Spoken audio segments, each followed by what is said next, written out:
नमस्कार मेरे प्रिय मित्रों, मैं हूं कृष्ण प्रजापति और आज की इस रिपोर्ट में हम लोग जानेंगे आदिगुरु शंकराचार्य की जीवनी। तो मित्रों, कहा जाता है कि आदिगुरु शंकराचार्य एक महान ब्रह्मचारी थे।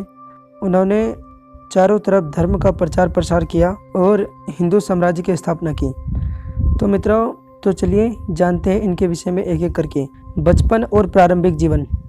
उनके जन्म के वर्ष के बारे में कई विसंगतियां हैं। हालांकि मुख्यधारा विद्वानों की राय है कि उनका जन्म लगभग 788 में हुआ था। उनका जन्म भारत के कल्दी चेरा साम्राज्य, जो कि वर्तमान में केरल में एक गरीब ब्राह्मण परिवार में हुआ था। उनके माता पिता शिवगुरु और आर्यम्बा थे। उनके माता पिता के पास लंबे समय से कोई पुत्र नहीं था और तब उन्होंने भगवान शिव से प्रार्थना की थी कि वे उन्हें आशीर्वाद के रूप में एक बच्चा दें।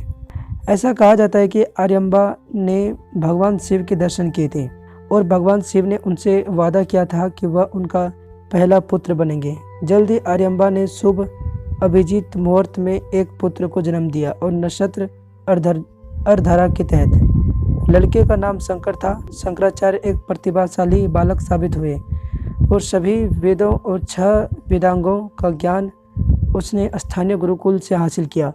एक युवा उम्र से ही वह धर्म और आध्यात्मिक के प्रति अधिक रुचि रखते थे और सांसारिक मामलों से दूर रहते थे। वह सन्यासी बनना चाहते थे, हालांकि उसकी मां इस बात से सहमत नहीं थी। वह चाहती थी कि वह शादी करे और एक घर धारक का जीवन जिए। किंवदंती यह है कि एक बार वह नदी में स्नान करने के लिए गए थे। तभी एक मगरमच्छ ने उनके पैर को पकड़ लिया और उन्होंने अपनी माँ को पुकारा और कहा, माँ मुझे सन्यासी बनने की इजाज़त दे दो, नहीं तो मगरमच्छ मुझे मार देगा।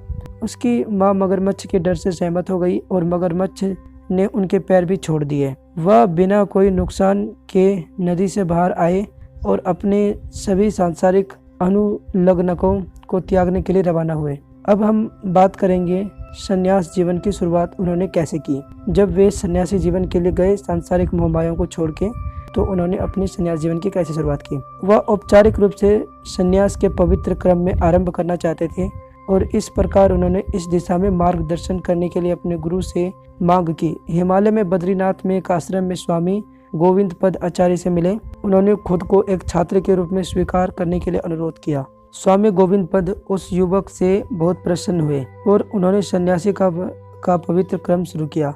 फिर उन्होंने शंकर को अद्वैत का दर्शन सिखाना शुरू किया, जिसे उन्होंने स्वयं अपने गुरु गोदापद आचार्य से सीखा था।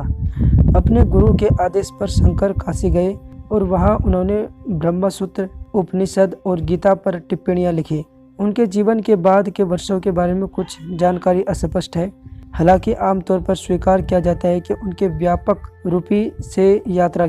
व्यापक रूप से यात्रा की। धार्मिक विद्वानों के साथ सार्वजनिक दार्शनिक बहस में भाग लिया, अपने शिष्यों के लिए अपनी शिक्षाओं का प्रचार किया और कई मठ स्थापित किए। वह हिंदू मठ के दशनानी संप्रदाय के संस्थापक और स्मृत परंपरा के माता पिता के रूप में जाने जाते हैं। उन्होंने एक दंडी सन्यासी के एक वर्ग का आयोजन किया। हिंदू सन्यासियों के 4 मठ हैं। मठों के तहत पश्चिम में द्वारका में हिमालय के साथ, पूर्व में जगन्नाथपुरी, दक्षिण में श्रृंगेरी और उत्तर में बदिक्षराम है। उसके बाद उन्होंने अपने 4 प्रमुख शिष्यों को सुरेश्वर आचार्य, पद्मापद, हस्तमलका और त्रोटकाचार्य को मठ के प्रभारी के रूप में रखा। वह एक विपुल लेखक थे और कई टिप्पणियां लिखी जो विद्वान द्वारा प्रमाणिक मानी जाती है। उनमें से कुछ में तैत्तिरीय उपनिषद, केना उपनिषद, ईसा उपनिषद और उपनिषद भविष्य भावी हैं प्रमुख कार्य। तो मित्रों, अब हम जानेंगे शंकराचार्य जी द्वारा किए गए प्रमुख कार्यों के बारे में। आदि शंकराचार्य अद्वैत वेदांत व्याख्या के प्रमुख प्रतिपादक थे, जो इस मान्यता को दर्शाता है कि सच्चे आत्मनम उच्चतम वास्तविकता के समान ब्राह्मण है। निजी जीवन और मृत्यु। आदि शंकराचार्य अपने माता पिता के अकेले बालक थे, जो लंबे समय के बाद पैदा हुए थे। इसलिए उनकी माँ उनके साथ गहराई से जुड़ी हुई थी। उसे डर था कि अगर उसका बेटा सन्यासी बन गया तो उसकी मौत पर आखिरी संस्कार करने के लिए कोई नहीं बचेगा। आदि शंकराचार्य ने अपनी माँ से वादा किया था कि सन्यासी होने के बावजूद भी जब उनका अंतिम समय आएगा तो उनका अंतिम संस्कार होगा। उन्होंने अपनी मृत्यु पर वादा पूरा किया और ऐसा करने में कई कठिनाइयां होने के बावजूद भी उनका अंतिम संस्कार किया गया। माना जाता है कि 820 से 32 साल की उम्र में हिमालय में हिंदू तीर्थस्थल केदारनाथ में उनकी मृत्यु हुई। हालांकि कुछ ग्रंथों में तमिलनाडु या केरल के रूप में उनकी मृत्यु का स्थान बताया गया है। तो मित्रों, आज की इस रिपोर्ट में आपने जाना शंकराचार्य जी की जीवनी के बारे में। तो मित्रों, आपको ये बताना चाहूँगा कि आज 28 अप्रैल 2020 है और आज का दिन एक बहुत ही महत्वपूर्ण दिन है, क्योंकि आज के दिन एक महान ब्रह्मचारी शंकराचार्य जी का जन्म हुआ था। तो हम सभी को इनके मृत्यु का शोक मनाना चाहिए और उनके द्वारा दिए गए उपनिषदों और धार्मिक पुस्तकों को पढ़ना चाहिए, ताकि हमें उनके बारे में और अच्छे तरीके से ज्ञान मिल सके और हमें एक अच्छा संस्कार मिल सके। तो मित्रों, हमें दीजिए इजाज़त, तब तक के लिए जय श्री कृष्णा।